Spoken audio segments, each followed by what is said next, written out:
Así que, amados hermanos, les voy a invitar a que puedan abrir sus Biblias en el Evangelio según Juan.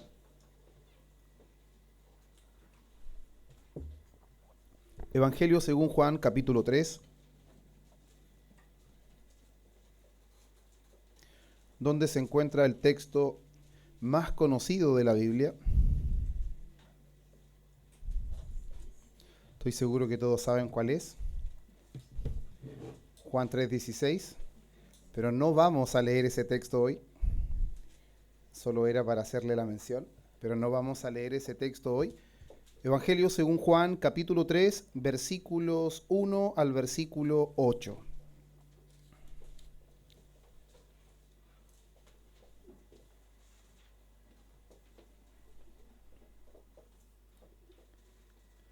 Los últimos domingos, hermanos, antes de nuestro campamento, hemos venido avanzando con la serie Conociendo al Espíritu Santo, donde ya pudimos ver en nuestro primer tema la persona o la personalidad del Espíritu Santo. Luego vimos la deidad del Espíritu Santo, donde pudimos comprender de que el Espíritu Santo, hermanos, no es una energía, no es una fuerza impersonal, sino que Él es una persona. Y al mismo tiempo es una persona no exaltada, no que está por sobre ciertas criaturas, sino que es una persona divina. Vimos que el Espíritu Santo es Dios, que hace las obras de Dios y al mismo tiempo tiene los atributos que solamente Dios tiene. Y al mismo tiempo, el último sermón que vimos, hermanos, vimos la obra del Espíritu Santo en el Antiguo Testamento y vimos cómo una promesa dada por el profeta Ezequiel en el capítulo 36 nos permitía ver un escenario escatológico hacia lo que es una promesa plena y completa de la obra regeneradora del Espíritu Santo, donde vimos una promesa de nuevo corazón, de agua limpia con la que serían limpiados todos aquellos que componen el pueblo del Señor. Vimos una promesa donde el Espíritu Santo ya no solo vendría de tiempo en tiempo y en algunas personas, sino que todos los componentes o todas las personas que componen el pueblo de Dios tendrían el Espíritu Santo de manera permanente. Y Dios aseguraría que su pueblo caminaría en obediencia y que el mismo el Señor los conservaría y los preservaría hasta el final. Entonces ese es el escenario que nosotros tenemos antes de llegar al sermón de hoy, donde nos vamos a situar en este Evangelio según Juan, capítulo 3, versículo 1 al versículo 8, donde vamos a ver hoy día, hermanos, el nuevo nacimiento. Hoy vamos a ver el nuevo nacimiento a la luz de la promesa hecha en Ezequiel, pero vamos a ver cómo este nuevo nacimiento es una obra soberana del Espíritu Santo que fue prometida a través de Ezequiel, también prometido el nuevo pacto a través de Jeremías, pero ha sido cumplida por medio del Espíritu Santo en el nuevo pacto. Así que este es el título, el nuevo nacimiento, la obra soberana del Espíritu prometida y cumplida. El nuevo nacimiento, la obra del Espíritu Santo prometida y cumplida. Les pido que se pongan en pie, mis hermanos, para que podamos dar lectura a la palabra del Señor. Evangelio según Juan, capítulo 3, versículo 1 en adelante, y la palabra del Señor dice así. Había un hombre de los fariseos que se llamaba Nicodemo, un principal entre los judíos. Este vino a Jesús de noche y le dijo: Rabí, sabemos que has venido de Dios como maestro, porque nadie puede hacer estas señales que tú haces si no está Dios con él. Respondió Jesús y le dijo: de cierto te digo, que el que no naciere de nuevo no puede ver el reino de Dios. Nicodemo le dijo: ¿cómo puede un hombre nacer siendo viejo? ¿Puede acaso entrar por segunda vez en el vientre de su madre y nacer? Respondió Jesús: de cierto te digo, que el que no naciere de agua y del Espíritu no puede entrar en el reino de Dios. Lo que es nacido de la carne, carne es, y lo que es nacido del Espíritu, Espíritu es. No te maravilles de que te dije: os es necesario nacer de nuevo. El viento sopla de donde quiere y oyes su sonido, mas ni sabes de dónde viene ni a dónde va. Así es todo aquel que es nacido del Espíritu. Amén. Pueden tomar asiento, hermanos.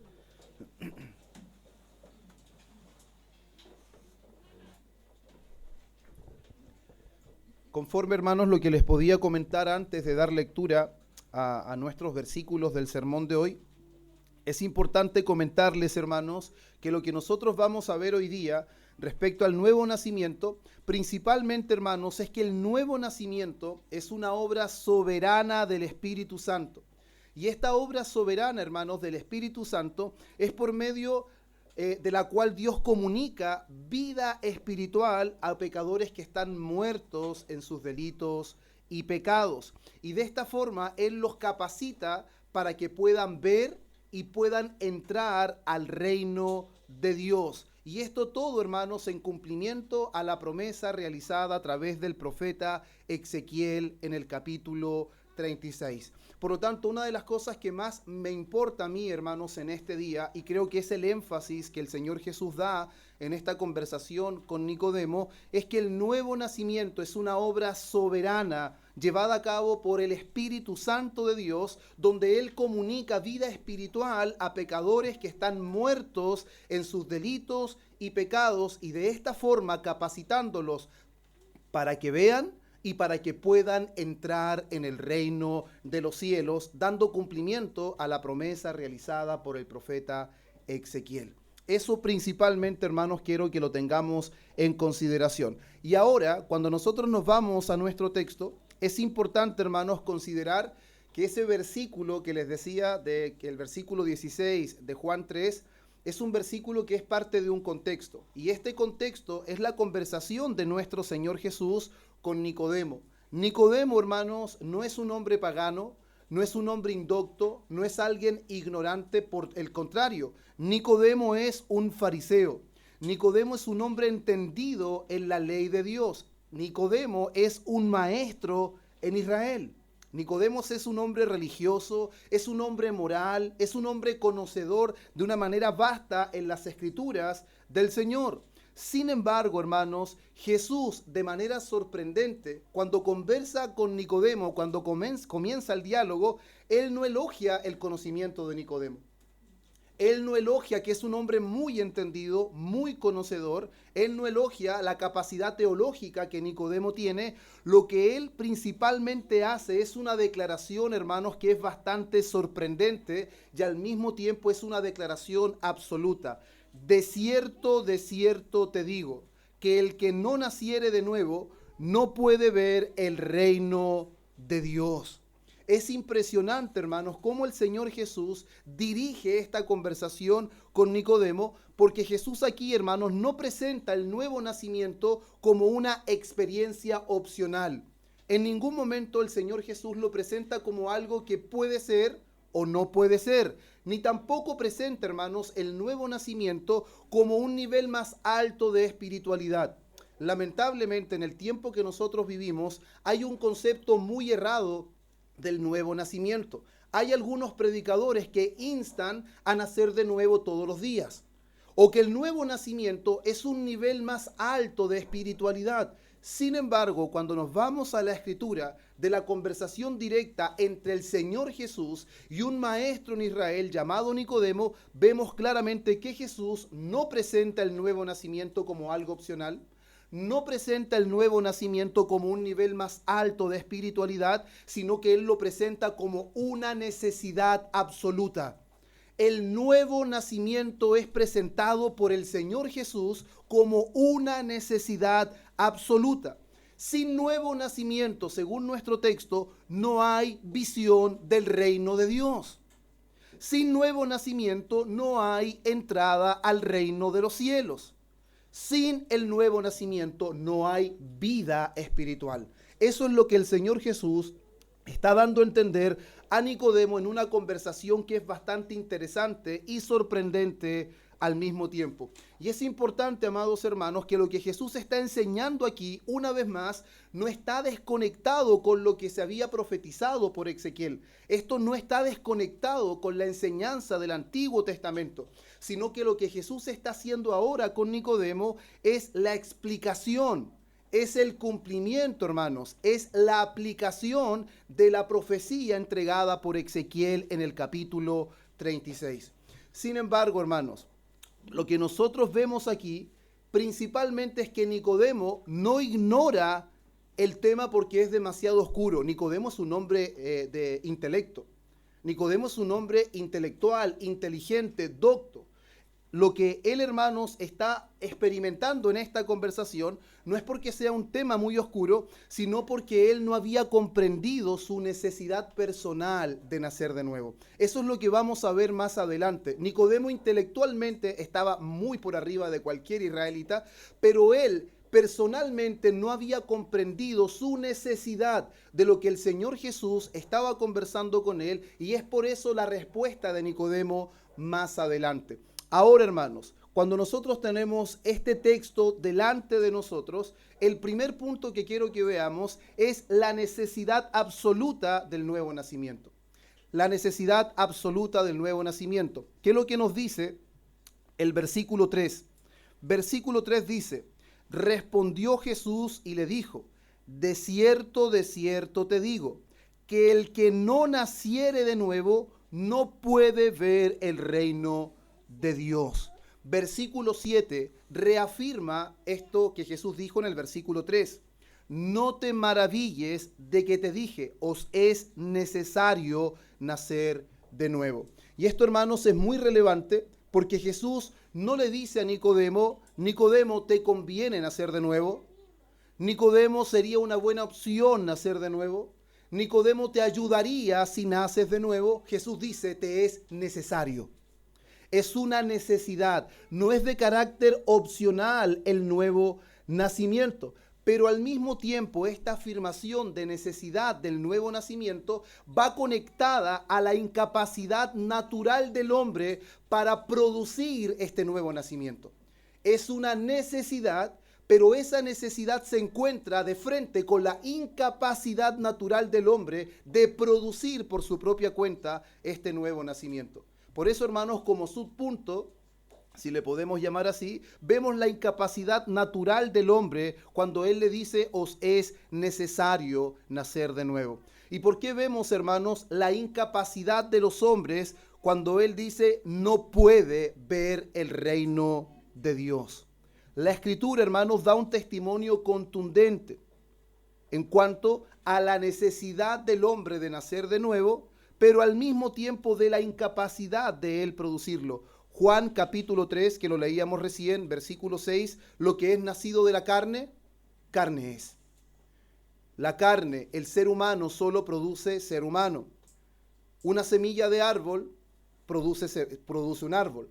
Todo según su especie, es lo que se afirma desde Génesis en adelante. Por lo tanto, amados hermanos, un hombre solo produce otro hombre. La carne no produce cristianos. Nadie nace siendo cristiano. Es un concepto que rodea y permea mucho, hermanos, nuestra sociedad actual, que se ha cristianizado, pero sin la obra del Espíritu Santo, sino de manera intelectual. Muchos dicen: no, yo soy cristiano desde que tengo memoria. Yo nací en una iglesia. Hermanos, bíblicamente eso no tiene sustento. No tiene sustento, hermanos, en que alguien sea cristiano solo por el hecho de poder haber nacido dentro de una iglesia, porque sus padres son cristianos. No, hermanos, eso no tiene ningún argumento bíblico. La Biblia enseña: lo que es nacido de la carne, carne es. Primera de Corintios capítulo 15, versículo 50. La carne y la sangre no pueden heredar el reino de Dios. El hombre solo produce hombre, la carne solo produce carne. Por lo tanto, en ese estado natural, ningún ser humano puede heredar el reino de Dios. Efesios capítulo 2, versículo 1 es enfático. El estado de todos los hombres es que están muertos en sus delitos y en sus pecados. Por lo tanto, hermanos, cuando sacamos una deducción clara a la luz de estos versículos, vemos de que el problema de los hombres no es de educación, no es carencia de educación, tampoco es carencia de una mejora en la conducta, no. El problema, teológicamente hablando, es ontológico. ¿Qué significa esto? Es un tema de naturaleza, es un tema de esencia, porque él está espiritualmente muerto, hermanos. El problema de todos los hombres no radica meramente en lo que hace con sus manos. El problema del hombre está mucho más allá de lo que hace con sus manos. Está dentro, en el alma, en el corazón. Él está muerto espiritualmente.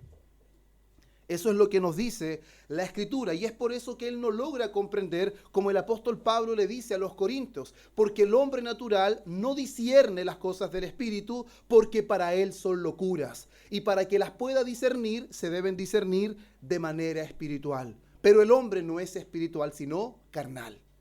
El hombre es completamente carnal. Por eso el hombre muerto, hermanos míos, no necesita más instrucciones. El trabajo más infructífero que puede hacer la iglesia es intentar pedirle a un no cristiano que viva como cristiano, porque no podrá vivir como cristiano, porque para que viva como cristiano tiene que amar a Cristo, y para que ame a Cristo su corazón debe ser transformado. Entonces nosotros no debemos pedirle a las personas que vivan como cristianos si antes no les hemos predicado el evangelio y haber visto que en realidad ese evangelio ha producido esta obra gloriosa del nuevo nacimiento. Por eso, hermanos míos, es tan importante que nosotros conozcamos esta obra tan gloriosa del Espíritu Santo. Y cuando estudiamos esto, vemos, hermanos, de que el hombre que está muerto no necesita instrucción. Como bien lo dijo R.C. Sproul en algún momento, los hombres no están simplemente en el mar, casi ahogándose, no necesitan un mero salvavidas. Según lo que dice la Biblia, el hombre está sumergido en lo profundo del mar, completamente muerto, y necesita que Dios se sumerja, lo saque de ahí y respire en él aliento de vida.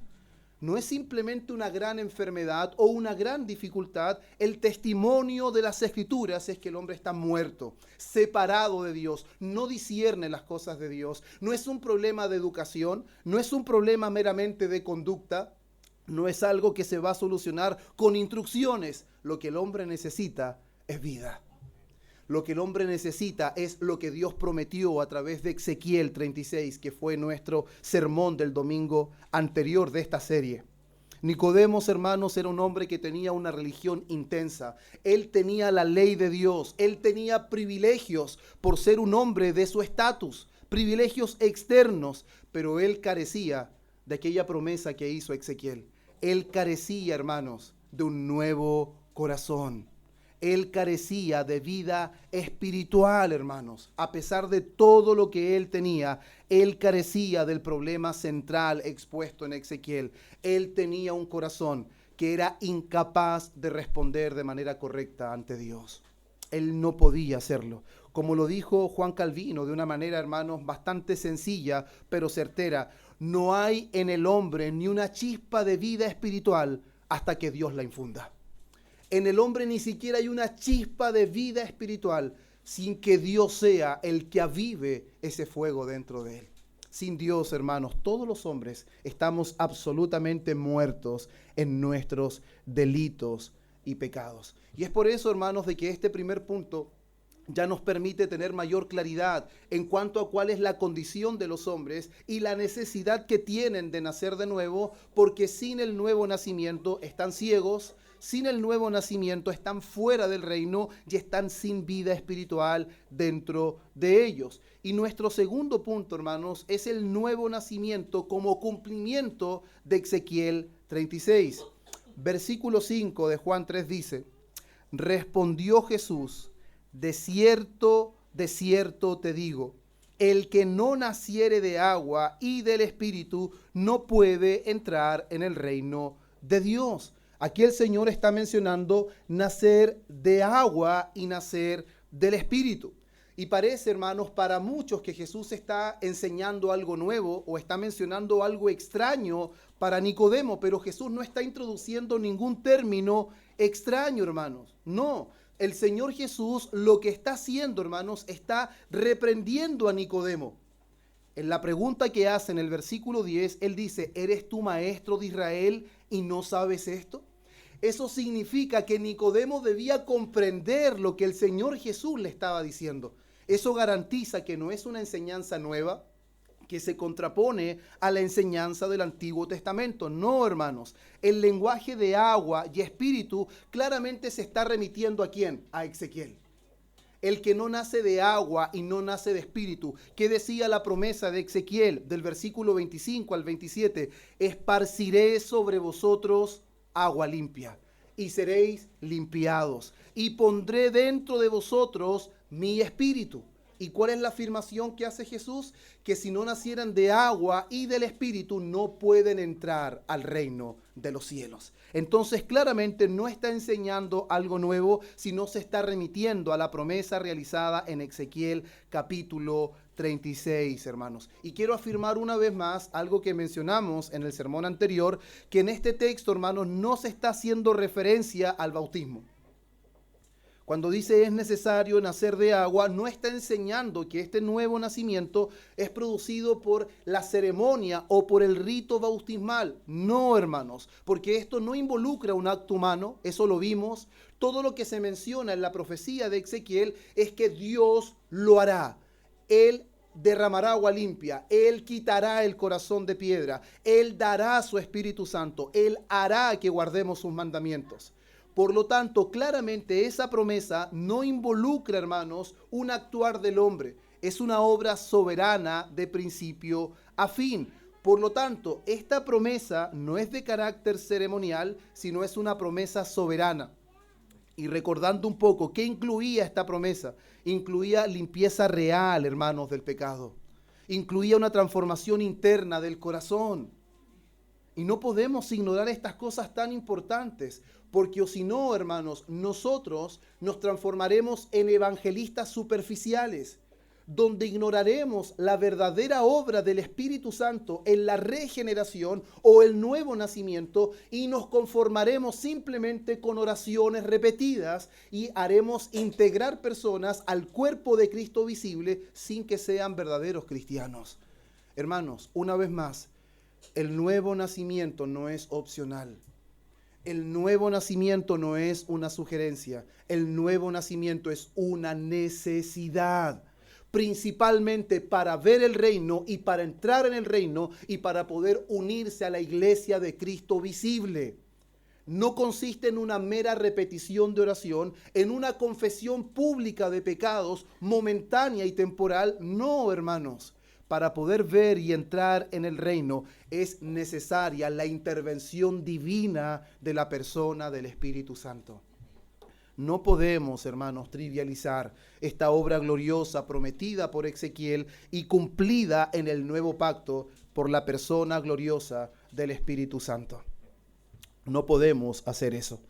Hermanos, esta promesa incluía limpieza del pecado, transformación del corazón, y la obra soberana del Espíritu produciría obediencia real que nacería desde adentro. Eso es lo que cantábamos, creo que era la primera alabanza que cantábamos. Ahora nosotros podemos cumplir o seguir sus mandamientos por el poder de Dios en nosotros. No le damos cumplimiento, hermanos, a la ley, a los mandamientos, a las ordenanzas por medio de fuerza humana. Le damos cumplimiento por medio del poder del Espíritu Santo que mora en nosotros. Ahora, ¿qué implicaciones trae esto, hermanos? ¿Qué pasa si una persona no ha nacido de nuevo? ¿Podrá vivir la vida cristiana? ¿Le será deleitoso congregarse? ¿Le será deleitoso orar, estudiar la palabra? ¿Le será deleitoso guardarse en santidad, vivir para la gloria de Dios? Hermanos, le será imposible. Completamente imposible, porque todos estos deseos no nacen de la naturaleza humana que está caída. Todos estos deseos nacen por la nueva disposición que el Espíritu Santo da cuando imparte vida en el pecador. Sin eso, hermanos, no habrán esos deseos. Todavía el hombre estará muerto en sus delitos y en sus pecados. Por eso, hermanos, el nuevo nacimiento no es algo completamente nuevo en esencia, lo que el Señor Jesús está enseñando ahora. Como si el Espíritu Santo, hermanos, no hubiese obrado antes en los hombres. Lo dijimos en el último sermón de esta serie. El Espíritu Santo obró desde el comienzo. El Espíritu Santo no es nuevo en el tiempo del nuevo pacto, porque ningún hombre, hermano, fue salvo sin el Espíritu Santo. Todos los hombres a lo largo de toda la historia han sido salvos por la obra del Espíritu Santo regenerando su vida. La diferencia está, hermanos, que en el nuevo pacto el cumplimiento de esta promesa sería realizada de forma plena, hermanos. Sería realizada de forma definitiva y al mismo tiempo sería completamente eficaz. Completamente eficaz. No estaríamos hablando de una obra momentánea, temporal, parcial, sino de una obra plena, completa y eficaz, donde el Espíritu Santo moraría, hermanos, y esto es algo glorioso. El Espíritu Santo moraría de manera permanente en todos aquellos que son parte de este nuevo pacto. Por eso, hermanos, una de las cosas que son distintivas del nuevo pacto es que todos los miembros de este nuevo pacto participan de esta obra regeneradora. En el nuevo pacto, hermanos, no sucede como en el tiempo de Israel, que habían israelitas que eran parte del pueblo visible de Dios, pero que no habían sido regenerados, que finalmente ellos terminaron siendo condenados. Pero en el nuevo pacto hay una particularidad, hermanos, que cada miembro de este nuevo pacto ha sido regenerado. No existen personas que no hayan nacido de nuevo que sean parte de este nuevo pacto, porque Dios no promete por Ezequiel un pueblo mixto. No hay un pueblo mixto, hermanos, en el nuevo pacto. Todo integrante del nuevo pacto tiene un nuevo corazón. Todo integrante del nuevo pacto tiene el Espíritu Santo morando dentro de él. Lo dice muy bien Jeremías capítulo 31, versículo 34. Jeremías 31, versículo 34. Mire, todos me conocerán, desde el más pequeño hasta el más grande. ¿Eso qué quiere decir, hermanos? Es una garantía total de que en el nuevo pacto todos quienes componen este pueblo tendrían un nuevo corazón. Todos conocerían al Señor. Es por eso que en el nuevo pacto la iglesia visible, hermanos, la iglesia visible está conformada por personas que profesan arrepentimiento, que profesan fe, que son las evidencias claras de haber sido regenerado. Sin el nuevo nacimiento es imposible que haya una respuesta correcta ante el llamado del Evangelio. Por eso, hermanos, nosotros como iglesia no bautizamos niños. Una de las cosas que quizás puede surgir de dudas en cuanto a esto, ¿por qué como iglesia bautista reformada no bautizamos niños? ¿Por qué creemos de esta manera, hermanos, en el cumplimiento de la promesa de Ezequiel en el nuevo pacto? El nuevo pacto, hermanos, todos tienen un nuevo corazón. Todos los miembros del nuevo pacto han sido regenerados, han sido transformados y hacen una confesión pública de arrepentimiento y de fe. Por eso, hermanos, es importante que nosotros entendamos esta doctrina, donde en estos primeros dos puntos vamos viendo la necesidad, hermanos, la incapacidad de los hombres, y al mismo tiempo vemos cómo el nuevo nacimiento es el cumplimiento pleno de la profecía realizada a través de Ezequiel, hermanos. Y este conocimiento, una vez más, trae implicaciones claras. Y principalmente, hermanos, si usted se remonta al tiempo de los reformadores o post-reforma, uno de los mensajes más predicados por estos hombres era: os es necesario nacer de nuevo. De hecho, a George Whitefield, que fue uno de los más grandes evangelistas de aquel tiempo, muy usado por el Señor, fue uno de los hombres que más predicó este mensaje. Y un día alguien le dijo: ¿por qué predicas tanto que es necesario nacer de nuevo? Porque si no naces de nuevo, te quedas fuera del reino. Esa fue su respuesta. Nosotros lamentablemente hemos trivializado el evangelio. Los hemos debilitado, hermanos, haciendo el evangelio humano, obviando la intervención divina del Espíritu Santo que requiere fruto visible, hermanos. Cuando Dios interviene, es imposible que el corazón sea indiferente, hermanos. La obra del Espíritu Santo es una obra gloriosa, hermanos. De hecho, muchos predicadores han intentado comparar la obra creadora del Espíritu Santo en el principio con la obra regeneradora del Espíritu Santo, porque Dios en el principio crea de la nada, ex nihilo, pero para poder regenerar un pecador tiene que crear desde la corrupción misma, hermano.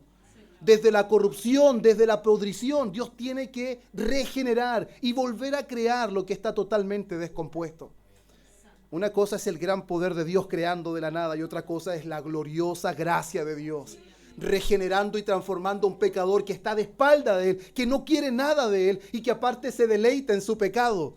Y Dios obra de una manera tan gloriosa, cambiando el corazón de piedra, lavándolo con agua limpia y trayendo sobre él su espíritu. ¡Qué gloriosa promesa!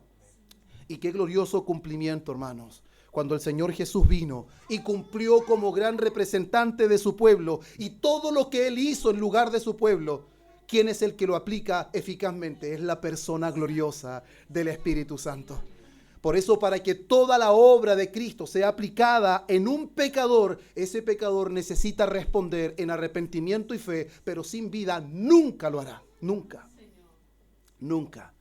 Aunque le prediquemos el evangelio llorando, aunque le supliquemos de rodillas, hermanos, el pecador no responderá porque está muerto en delitos y pecados. Es indiferente. Por eso, hermanos, la obra gloriosa de regeneración o nuevo nacimiento es un tema central dentro del cristianismo. ¿Por qué necesitamos predicar del nuevo nacimiento? Porque sin nuevo nacimiento está fuera del reino, no puede entrar porque está completamente ciego. Completamente ciego, hermanos. Por eso, hermanos míos, el nuevo pacto es tan glorioso, porque esta promesa tiene cumplimiento perfecto, total. Todos aquellos que somos parte de su pueblo, nuestro corazón ha sido cambiado. Esto da opción para la arrogancia, para la jactancia. Somos los elegidos del Señor, por el contrario. Lamentablemente muchas personas hacen la pregunta equivocada cuando se refiere a la salvación. ¿Y por qué Dios nos salva a todos? Esa es la pregunta normal que se hace. Pero la pregunta que se hace un miembro de este nuevo pacto es: ¿y por qué a mí?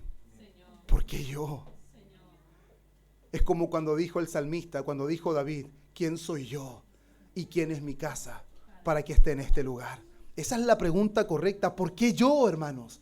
¿Por qué Dios, entre tantos pecadores, lo eligió a usted y me eligió a mí? Fue su pura gracia, hermanos, no hay otra cosa. No hay ningún otro argumento que valga. Todo se desmorona cuando somos honestos con nosotros mismos, hermanos. Ninguno de nosotros hubiese venido a Él si su gracia no nos hubiese atraído a Él. Nadie, hermanos. Y es ahí, hermanos, donde ahora pasamos de una manera más clara y profunda a nuestro tercer punto, que está relacionado también con la incapacidad humana, pero este tercer punto es la soberanía del Espíritu y la imposibilidad o la incapacidad, hermanos, humana. ¿Qué es lo que dice el versículo 8 del capítulo 3? El viento sopla de donde quiere y oyes su sonido, mas ni sabes de dónde viene ni a dónde va. Así es todo aquel que es nacido del Espíritu. Hermanos, a esta afirmación Nicodemo responde anteriormente cuando el Señor Jesús le habla de que es necesario nacer de nuevo en el versículo 4. Mire, leamos lo que responde Nicodemo. Nicodemo dijo: ¿cómo puede un hombre nacer siendo viejo? ¿Puede acaso entrar por segunda vez en el vientre de su madre y nacer? Aquí parecería, hermanos, que Nicodemo está siendo ingenuo. Parece que Nicodemo no ha entendido absolutamente nada de lo que el Señor Jesús le está diciendo, y parece que Nicodemo entendió que el Señor Jesús le está pidiendo que él vuelva a entrar en el vientre de su madre y que vuelva a nacer. Pero Nicodemo no es ningún ingenuo, hermano. Yo creo que Nicodemo entiende perfectamente en este sentido lo que el Señor Jesús le está diciendo. Cuando Nicodemo dice: ¿cómo puede un hombre nacer siendo viejo? ¿Puede acaso entrar por segunda vez en el vientre de su madre y nacer? Lo que Nicodemo le está queriendo decir con esto, le está afirmando: lo que tú me estás diciendo es imposible. Lo que tú me estás diciendo, Señor, es completamente imposible para mí, porque ningún hombre puede volver a entrar al vientre de su madre y volver a nacer, aún más siendo viejo. Y Nicodemo, hermanos, en esto no se equivoca. El nuevo nacimiento, hermanos, es tan imposible de producir y de predecir por los hombres como el propio nacimiento físico. Nicodemo ilustra a través del nacimiento físico la comprensión que tiene de lo que Jesús le está diciendo. Es imposible de que el hombre produzca o él pueda predecir su nacimiento. En el nacimiento físico nosotros no tenemos ninguna participación. No podemos producirlo, ni tampoco podemos predecirlo. Y Jesús, hermanos, no niega esta imposibilidad que afirma Nicodemo. Él la confirma. y aún más la profundiza. Él dice, lo que es nacido de la carne, carne es. Él le dice, tienes toda la razón, Nicodemo. Lo que es nacido de la carne, carne es. Pero escuchen esto, lo que es nacido del Espíritu, Espíritu es. Para que pueda haber vida espiritual, se requiere de que el gran Espíritu Santo intervenga en ese hombre que es solamente carne y que no puede nacer por su propia cuenta, ni siquiera aportó en su nacimiento físico, mucho menos podrá aportar en el nacimiento espiritual. Por eso, hermanos, esto nos deja en evidencia cosas que son muy esenciales. El nuevo nacimiento no puede ser controlado por el hombre. El nuevo nacimiento no puede ser programado. Usted no agenda qué día van a nacer de nuevo. Usted no va a una campaña porque en esa campaña usted tiene seguridad que van a nacer de nuevo. Un predicador no puede asegurarle que usted nació de nuevo por la elocuencia de su mensaje. El nuevo nacimiento florecerá porque es la obra genuina y poderosa, hermanos, del Espíritu Santo de Dios. Ahora, si usted ve, hermanos, la historia de la iglesia cristiana, y usted ve el fervor, ve la pasión, ve la devoción, ve la entrega, ve la osadía de hombres y mujeres que habían nacido de nuevo, no es porque eran más capaces que nosotros, es porque sus corazones fueron encendidos, hermanos. No por manos humanas, no por fuerzas de hombres. Sus corazones fueron encendidos por el poder del Espíritu Santo, hermanos. El nuevo nacimiento es una obra gloriosa, hermanos, de Dios dentro del hombre, transformando de raíz su naturaleza, hermanos, entregándole una nueva vida que él no poseía. Por eso, a pesar de que suene repetitivo, si hay una alabanza muy antigua que conocí, hermanos, cuando Dios obró en mi corazón y pude convertirme por esa gloriosa obra. Me impactó cuando escuché esa letra. Puede ser el mismo cielo, puede ser el mismo sol, pueden ser las calles las mismas, pero si algo meditaba y decía esa alabanza, todas esas cosas son las mismas, pero si algo sabía es que yo ya no soy el mismo. Y esa es una realidad innegable. No puede ser que todo siga siendo igual y también usted siga siendo igual. Porque eso reduciría la obra gloriosa del Espíritu Santo a un mero mover y sentimiento de los hombres. Y esto no es un sentimiento, hermanos. Esto no es simplemente una experiencia momentánea. Este es el poder divino en acción, en el corazón de hombres y mujeres. Por eso el nuevo nacimiento no puede ser controlado por hombres. El nuevo nacimiento no puede ser programado. Usted no lo puede agendar. El nuevo nacimiento no se puede manipular. No puede ser manipulado por nadie. Nadie decide nacer. Nadie. Nadie decide regenerarse. Nadie. Nadie. Por eso Juan, capítulo 1, versículo 13, es muy claro, hermanos. Dice de la siguiente manera. Leamos el 12 primero. Mas a todos los que le recibieron, a los que creen en su nombre, les dio potestad de ser hechos hijos de Dios. Ahora muchos dirán, perfecto, para poder ser hijos de Dios primero es necesario creer. Esa es una lectura rápida y apresurada. El versículo 13 es muy enclarecedor. Los cuales no son engendrados de sangre, ni de voluntad de carne, ni de voluntad de varón, sino de Dios. Estas personas que creen en Jesucristo y que lo reciben como Señor en su vida, no han sido producto de la voluntad del hombre, no son producto de la voluntad de la carne, son producto de la voluntad de Dios, hermanos. Es Dios el que produce hijos de Dios. Es Dios el que produce cristianos, no nosotros. Por eso la iglesia comete un gran error en forma general en este tiempo, haciendo tantas entretenciones para llamar a las personas y otras entretenciones para mantener a las personas, olvidando que el que añade a los que han de ser salvos es el Señor, y el que mantiene y persevera y preserva a los salvos es el Señor.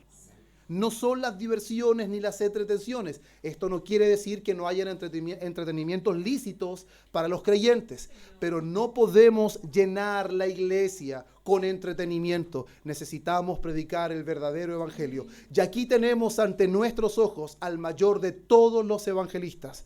El mayor evangelista no fue Whitefield. El mayor evangelista no fue Moody. El mayor evangelista, el príncipe verdadero de los predicadores, fue Jesús. Y ante el más elocuente de los hombres le dice: tienes que nacer de nuevo. Qué tremendo sermón. Qué extraordinario, hermanos. En ese momento Nicodemo fue desarmado completamente. Hermanos, y Jesús dejó a Nicodemo en el lugar perfecto, en el lugar que todos los hombres deben quedar, para que reconozcan su incapacidad, reconozcan su impotencia y reconozcan que solamente necesitan alzar su mirada al cielo, porque solo de ahí proviene la vida que ellos no pueden producir. Mientras el hombre no reconozca su incapacidad, su impotencia y su mirada sea alzada al cielo, el hombre está en la condición incorrecta. Está en un lugar sin retorno. Si Dios no obra, el hombre no puede venir. No puede venir.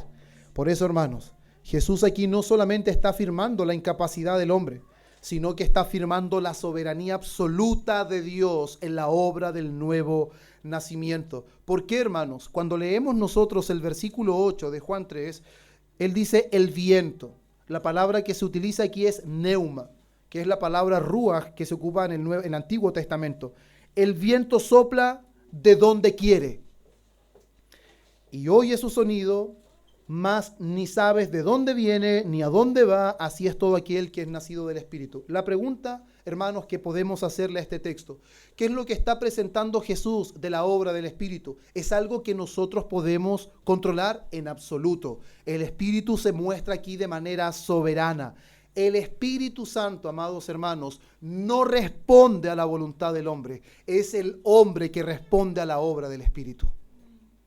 ¿Escuchó eso? Es muy importante. El Espíritu Santo no responde a la voluntad del hombre. Es el hombre que responde a la voluntad y a la obra del Espíritu Santo.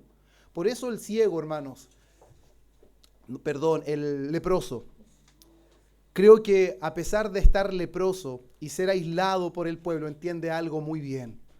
Entiende que el que está frente a él es soberano. Le dice: si quieres, puedes limpiarme.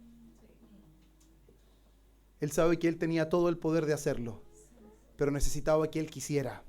Y si él quería, él sabía que podía ser limpio. Hermanos, y en esto no es diferente. Si Dios quiere, Él lo hace. Y Dios es soberano en esta obra, hermanos. Por eso la regeneración no ocurre cuando el hombre está dispuesto. ¿Por qué? Porque el hombre nunca está dispuesto. La respuesta es muy sencilla. El hombre, por su naturaleza, nunca está dispuesto. En ningún momento dice: hoy día me voy a encontrar con Dios. Hoy día voy a ser una persona completamente nueva. Y lo cumple. No puede hacerlo, porque en realidad no quiere hacerlo. Cuando el hombre hace compromisos con Dios en su estado natural, es porque está en apuros. Es porque necesita que Dios intervenga para que lo libre de las consecuencias. No es porque quiere honrar a Dios, ni adorarlo, ni servirle. No es porque ha comprendido su verdadera condición. Es porque necesita a alguien que lo saque de apuros. Esa es la realidad de todos nosotros. Entonces, hermanos, la regeneración no ocurre cuando Dios ve la disposición del hombre, sino cuando Dios lo determina. La regeneración es una obra soberana de Dios. El nuevo nacimiento no depende del que quiere. El nuevo nacimiento no depende del que corre. La pregunta entonces, ¿de quién depende? Depende de Dios, que tiene misericordia. Romanos 9:16. Esa es la respuesta más clara. Y Pablo, hermanos, describe esta realidad también con mucha claridad. Segunda de Corintios, capítulo 4, hermanos. Segunda de Corintios, capítulo 4. Que afirma completamente lo que Jesús le está diciendo a Nicodemo, que está ciego y está fuera del reino. Segunda de Corintios 4, versículo 4 al 6, dice: en los cuales el Dios de este siglo cegó el entendimiento de los incrédulos. ¿Cómo están los incrédulos? Ciegos. Es la misma realidad que afirma Jesús. Para que no les resplandezca la luz del evangelio de la gloria de Cristo, el cual es la imagen de Dios. porque no nos predicamos a nosotros mismos, sino a Jesucristo como Señor, y a nosotros como vuestros siervos por amor de Jesús. Pablo no cambia el mensaje ante la negativa de los incrédulos. Él no intenta nuevas estrategias alternativas. Él sigue predicando a Jesucristo como Señor. Versículo 6. Porque Dios, que mandó que de las tinieblas resplandeciese la luz. ¿Quién fue el que en el principio mandó que de las tinieblas resplandeciese la luz? Dios. ¿Quién fue cuando en el principio no había orden? Dio orden. Fue Dios, hermanos. Y en la regeneración no es distinto. Dice, Él es el que resplandeció en nuestros corazones para iluminación del conocimiento de la gloria de Dios en la faz de Jesucristo. Entonces, hermanos míos, ¿quién es el que resplandeció en nuestro corazón? Es Dios. Hermanos, la regeneración incluye apertura de los ojos del alma, hermanos. El hombre ciego espiritualmente ahora puede ver, ahora puede contemplar la gloria de Cristo. Y al contemplar la gloria de Cristo, entra al reino de los cielos. Pero no puede entrar aquello que no ve, aquello que está ciego. Es indiferente, hermanos. Por más que yo le muestre algo que puede ser muy llamativo, muy hermoso, si usted no puede verlo, no hallará atractivo. No hallará ningún atractivo en eso. Por más que yo le intente, no, si usted no ve, no podrá hallar atractivo en aquello que usted no ve. Por eso, hermanos míos, sin esta obra, el hombre no puede ver, ni mucho menos puede entrar en el reino de los cielos.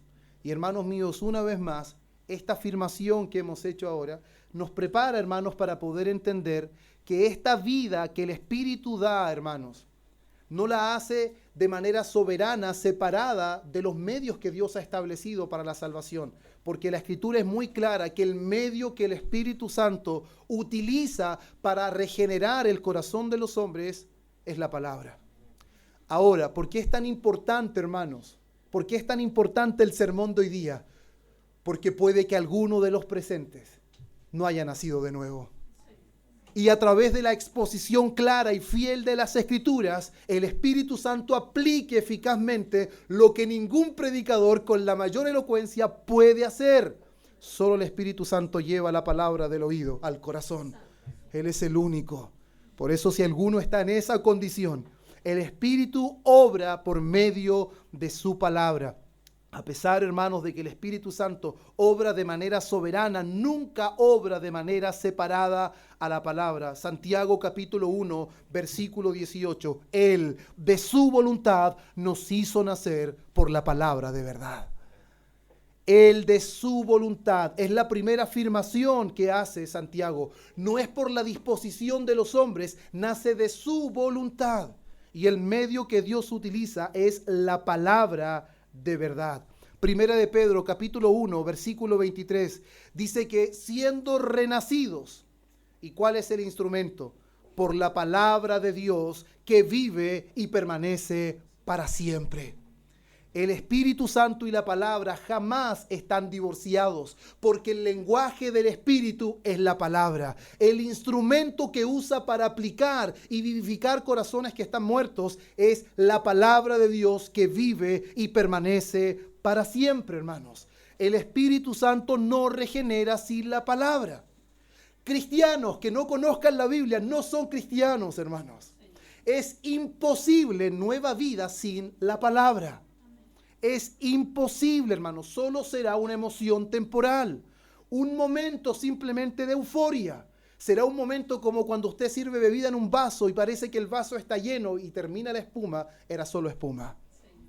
Esa es la emoción momentánea de una persona que cree ser creyente, pero no ha sido impactado por la palabra del Señor, hermanos. Cuando el Espíritu Santo obra en el corazón no permanece igual.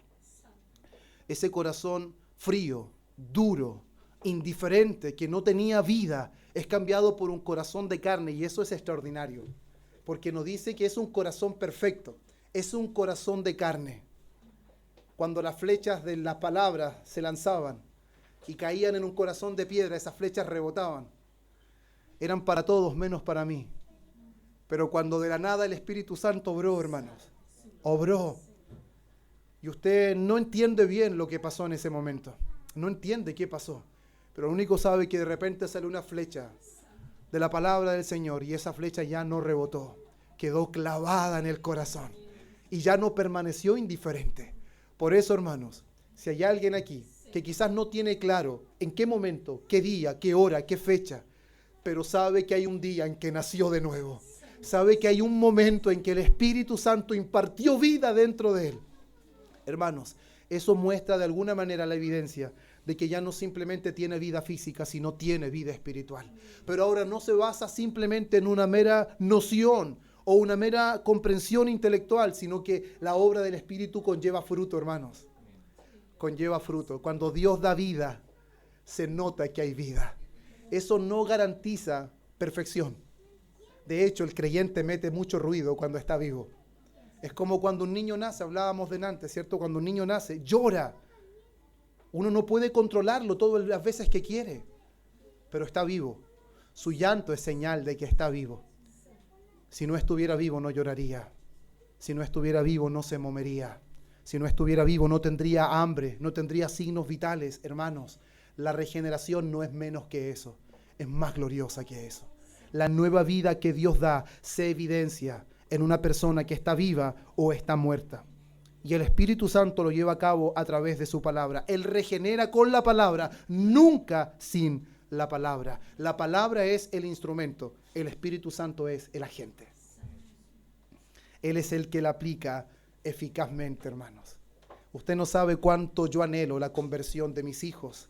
Y usted anhela la conversión de los suyos, anhela la conversión de su familia. Cuántas ganas nos dan de tener la capacidad de convertirlos, pero no podemos. Ni siquiera se pudo convertir usted mismo, menos se podrá convertir a su familia. Pero confiamos en Dios. Por eso cuando oramos, oramos con esperanza. Cuando les predicamos, le predicamos con esperanza, porque sabemos que si dependiera de ellos nos daríamos por vencidos. Pero como depende de Dios y es misericordioso y es amplio en perdonar, es clemente, hermanos, es compasivo, eso nos hace orar y predicar el Evangelio con esperanza, hermanos míos. Por eso, hermanos, de verdad que es importante que nosotros entendamos de que el Espíritu Santo es el que obra de manera soberana, pero nunca lo hace de manera separada con la palabra. Y creo, hermanos, que un ejemplo glorioso que está en las Escrituras es Ezequiel 37. Vemos cómo, hermanos, Dios da vida a un valle de huesos secos por medio de su Espíritu, pero el instrumento que utiliza es la predicación a través de Ezequiel. Vamos a leerlo del versículo 1.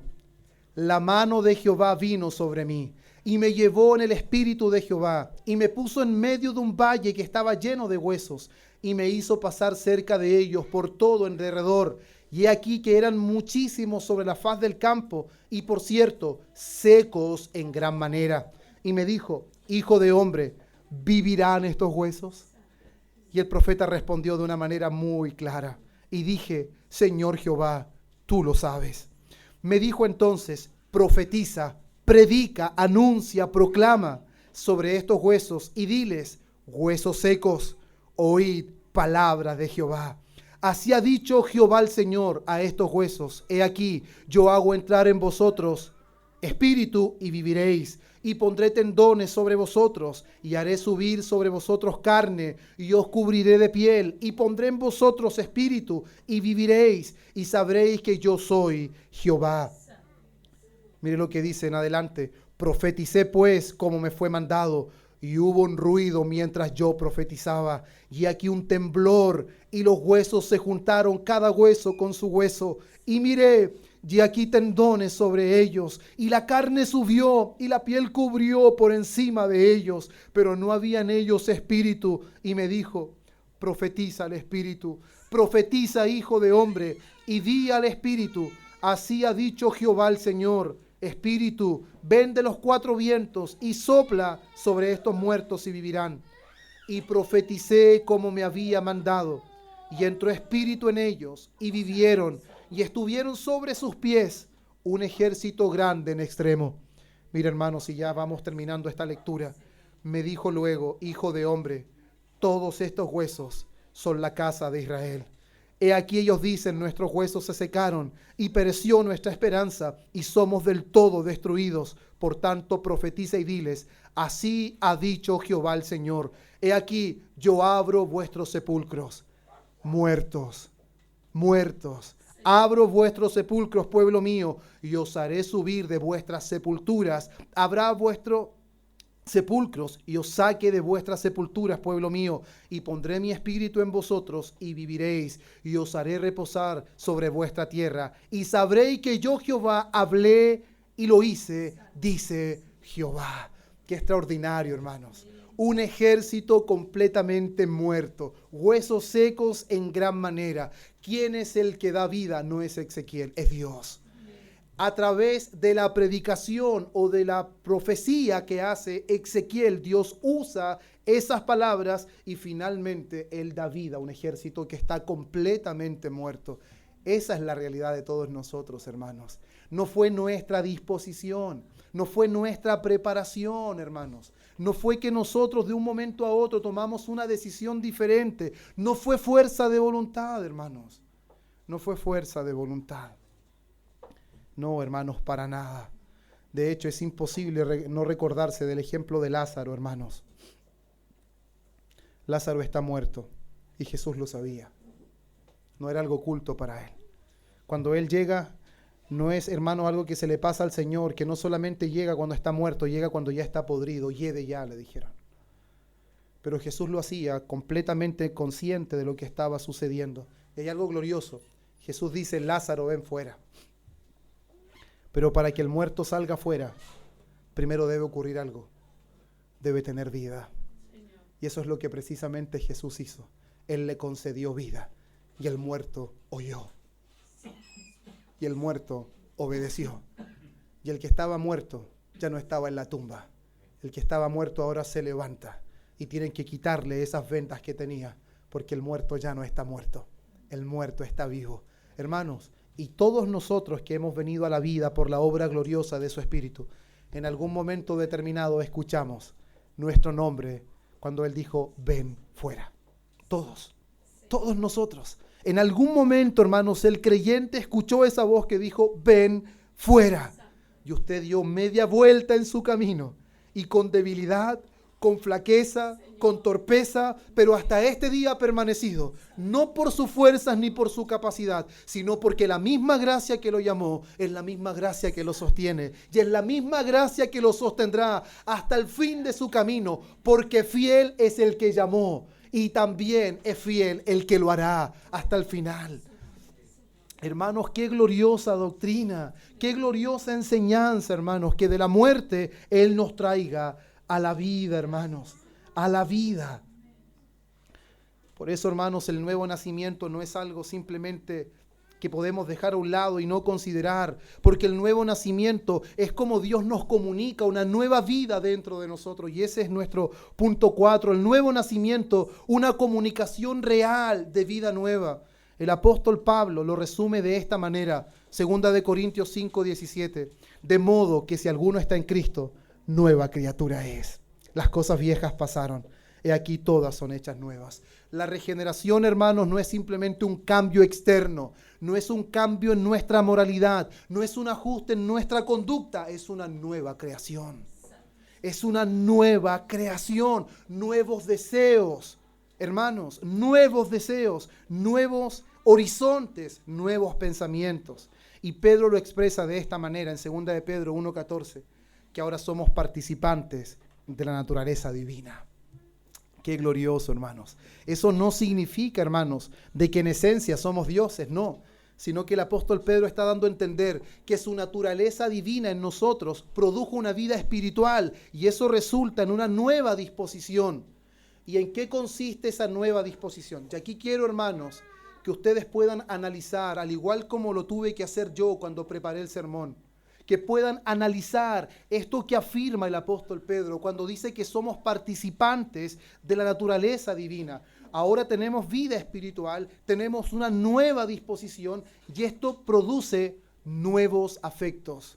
Hermanos amados, ¿hay nuevos afectos en su vida? ¿Hay nuevos deseos? Hay una nueva orientación, una nueva dirección en su caminar, en su proceder, en su pensar, en sus decisiones. El nuevo nacimiento no es algo que podemos asentir intelectualmente, es algo que se va a evidenciar en nuestra vida práctica, hermanos.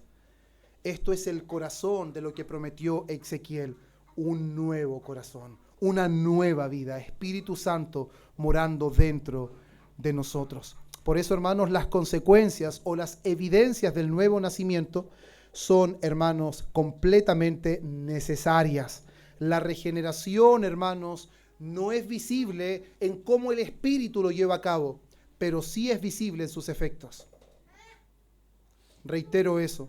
La regeneración no es visible en su causa, en cómo el Espíritu lo lleva a cabo, pero sí es visible en sus efectos. Primera de Juan, capítulo 5, versículo 1. Dice, todo aquel que cree que Jesús es el Cristo es nacido de Dios. Primera de Juan 5:12, el que tiene al Hijo tiene la vida. Por lo tanto, hermanos, la consecuencia o las evidencias de que hemos nacido de nuevo es fe en Cristo. Fe en Cristo. La fe no produce el nuevo nacimiento, sino que lo evidencia. Y la fe, hermanos, que evidencia que en verdad hemos creído en Cristo, no es una fe momentánea, sino es una fe que persevera. Es una fe que persevera. De hecho, eso es lo que exponía el pastor Astudillo de Quillón, creo que vi en un extracto, donde una de las evidencias de que hemos creído en el Evangelio es que permanecemos creyendo en el Evangelio. No es simplemente que decimos en algún momento creí, sino que hoy día permanezco creyendo en el Evangelio. Es una evidencia de que en realidad he nacido de nuevo. Al mismo tiempo, obediencia real. Ezequiel 36:27 promete que hará que andemos en sus estatutos. Hermanos, la obediencia es el fruto de la regeneración, no es una condición para ser regenerados. Por eso cuando alguien nos dice, voy a ir a la iglesia cuando deje de fumar, voy a ir a la iglesia cuando deje de comportarme mal, voy a ir a la iglesia cuando sea una mejor persona. Si usted es honesto, le va a decir entonces eso no va a ocurrir nunca. Porque la obediencia no es una condición para nacer de nuevo, la obediencia es el fruto del nuevo nacimiento. Ahora, ¿su vida se caracteriza por obedecer a Dios? Los mandamientos del Señor están en alta estima en su corazón, en su mente. Los mandamientos del Señor, hermanos, son algo precioso para nosotros. Son más altos que el oro, más que la plata. Son más dulces que la miel a nuestra boca. Son preguntas que todo creyente debe hacerse continuamente para perseverar en el camino y ser consciente de la obra que Dios ha hecho en nuestra vida. Al mismo tiempo, hermanos, con el nuevo nacimiento se puede producir solo un verdadero amor por Dios. El más grande de los mandamientos que el Señor expresa en Marcos 12:30 es: amarás al Señor tu Dios con todo tu corazón y con toda tu alma y con toda tu mente y con todas tus fuerzas. Ninguno de nosotros cumplía ni cumple aún ese mandamiento a cabalidad. Pero cuando el Espíritu Santo obra, hermanos, el creyente ama a Dios sinceramente, honestamente, y aún cuestiona su amor por Dios.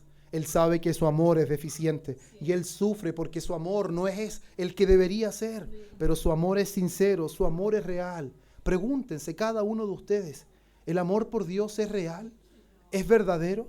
¿Será que el nuevo nacimiento es algo que ha abrazado en mi mente pero no ha transformado mi corazón? Son preguntas honestas que todos debemos hacernos. Al mismo tiempo, hermanos, solamente el nuevo nacimiento nos permite amar como el Señor ordena que amemos, que es lo que nuestro hermano pedía también en las oraciones. Primera de Juan 3:14. Él dice que cómo conocemos que hemos pasado de muerte a vida en que amamos a los hermanos. Amar a los hermanos, soportar a sus hermanos, llevar las cargas de sus hermanos, restaurar a sus hermanos en amor, es una clara evidencia de que hemos pasado de muerte a vida. Porque Primera de Juan 4:20 dice, quien no ama a su hermano, a quien ve, no puede amar a Dios, a quien no ve. Donde hay vida, hay nuevos afectos, hermanos. Donde no hay vida, no pueden haber nuevos afectos. Por eso el orden, hermanos, que vemos claramente en cuanto al nuevo nacimiento, en cuanto a la fe, en cuanto a la obediencia, es el siguiente. Primero, Dios da vida y el hombre responde en fe. no es a la inversa. Dios da vida, el hombre responde en fe y la obediencia, hermanos, es el resultado innato de esa nueva vida que Dios nos ha entregado. Por eso la regeneración no es la recompensa de la fe, la regeneración es la raíz de la fe. Primera de Juan 5:1, una vez más, porque todo aquel que cree que Jesús es el Cristo ha nacido de Dios. No es el que cree, nace, el que cree ha nacido. La fe viene por nacer de Dios y no el nacer de Dios por causa de la fe, hermanos. Qué glorioso es lo que Dios nos ha permitido ver hasta ahora. La obra gloriosa, verdadera y eficaz del Espíritu Santo, hermanos. Ahora, terminando ya, hermanos, este sermón, Jesús de principio a fin, hermanos, no contradice a Ezequiel. Él cumple la promesa hecha por Ezequiel. No lo contradice en nada. El profeta anunció, hermanos, esas palabras como una promesa futura, pero Cristo ahora la enfatiza como una necesidad presente, que va a llevar a cabo el Espíritu Santo de una manera gloriosa, hermanos, aplicando eficazmente todos los beneficios salvíficos que llevó a cabo Jesús en su vida, muerte y resurrección. Esto deja claro algo, hermanos. Nadie entra al reino de los cielos por una herencia cristiana. No, hermanos, no heredamos a nuestros hijos el reino. Lo que sí podemos heredar es el evangelio, predicándoselo, enseñándoselo, no solo con palabras, con nuestra vida, con nuestro ejemplo, predicándoles el evangelio continuamente y confiando que solo de Dios viene esta gloriosa obra. Por lo tanto, no es una herencia, no viene por conocimiento bíblico, no es porque usted se leyó 3 veces la Biblia, va a ser regenerado. Ahora, glorioso que usted se lea 3 veces la Biblia entera, hermanos. Glorioso, porque es a través de la palabra que Dios imparte vida, pero eso no lo garantiza. Solo entran al reino de Dios a quienes Dios le ha dado vida por su Espíritu. Por eso, hermanos míos, es tan importante que todos aquellos que hemos nacido de nuevo seamos conscientes de esta verdad y podamos conocer que esto es un motivo de sobra para arrodillarnos diariamente, para dar gracias. Ahora le hago una pregunta y respóndaselo usted mismo. ¿Cuántas veces en esta semana que pasó dio gracias porque en un tiempo estuvo muerto y ahora está vivo? ¿Cuántas veces se refirió de esa manera a Dios? No solamente gracias Dios por la vida física, porque todos damos gracias por la vida física. Damos gracias por los alimentos, es lo mínimo. Pero pregunta, ¿cuántas veces en esta semana dio gracias porque hubo un tiempo en que estuvo muerto? Hubo un tiempo en que caminó de espaldas. Hubo un tiempo en que no amaba a Dios ni le interesaban sus mandamientos. Pero ahora lo ama de una manera defectuosa, pero de una manera sincera. ¿Cuántas veces en la semana hemos dado gracia por esto, hermanos? ¿Cuántas veces hemos dado gracia por ese bendito día en que el Evangelio fue predicado y Dios abrió nuestros ojos y pudimos verlo y pudimos creer en Él? Y en ese momento nuestros pecados fueron perdonados, hermanos. No hay un día más glorioso en nuestra vida que ese. Sin embargo, celebramos más nuestro cumpleaños que el día de nuestro nuevo nacimiento. Dedicamos más tiempo a celebrar cosas seculares y naturales que festejar aquellas cosas que repercuten hacia la eternidad, hermanos. Las velas en este escenario se acabarán. Los globos ya no estarán, pero el gozo por haber sido redimidos. ¿Sabe cuál es el gozo en Apocalipsis? ¿Quiénes son los que cantaban? No eran los que estaban cumpliendo años, ni celebrando santos, ni bautizando hijos, ni celebrando cualquier actividad en esta tierra. Los que cantaban eran aquellos que habían sido lavados por la sangre del Cordero. Ese es el cántico nuevo, hermanos. Ese es el glorioso cántico que entonarán todos aquellos que han sido renovados y salvados por la preciosa sangre de Cristo. Ahora, quiero aclarar, no está nada de mal en que usted celebre y esté junto a su familia. No, hermanos. El gran problema es cuando esas cosas reemplazan lo que es irreemplazable. Cuando esas cosas toman el lugar que solamente Dios tiene. No el lugar que los hermanos tienen, el lugar que Dios tiene, hermanos. Dios en el corazón del regenerado siempre es su estandarte, siempre es su máximo anhelo y su máxima devoción. Por eso, amados míos, les pido que se pongan en pie y oremos al Señor y demos gracias por este tiempo que nos ha permitido y al mismo tiempo este sermón, hermanos, nos deja ya el pie para el próximo, donde podremos ver, hermanos, que el arrepentimiento y la fe, que son condiciones necesarias para ser salvos, hermanos, no son respuestas de la naturaleza humana, sino que brotan de la nueva vida que Dios ha impartido por su Espíritu Santo. Oremos, hermanos. Padre bueno, oh Dios, Te adoramos, te bendecimos, exaltamos tu nombre. Oh Señor, por la palabra que hoy nos has dado. Señor, humanamente, oh Señor, puse mi vida, Dios, en este sermón. Intenté, Señor, de manera natural quizás, hacer todo lo posible por explicarlo, Dios, de la manera más fiel y de la manera más clara. Oh Señor, quizás en un tiempo excesivo, quizás un tiempo más breve, de acuerdo a lo que podamos estar acostumbrados a oír. Pero Señor, no confío en el tiempo que pude exponer este sermón. No confío tampoco en la precisión de mis palabras. Confío en la gloriosa obra de tu Espíritu para obrar, Señor, si en alguno de aquellos que hoy está presente, aún su mirada está puesta en la tierra, Señor. No permitas que ninguno de nosotros se autoengañe. No permitas que ninguno, Señor, piense, Dios mío, que está camino a la eternidad, donde su mirada todavía está puesta en las cosas de la tierra. Oh Señor, y si alguno no ha confiado aún en ti, oh Señor, que este sea el momento en que tu palabra sea aplicada eficazmente por tu Santo Espíritu, Dios, y pongas vida donde no la hay.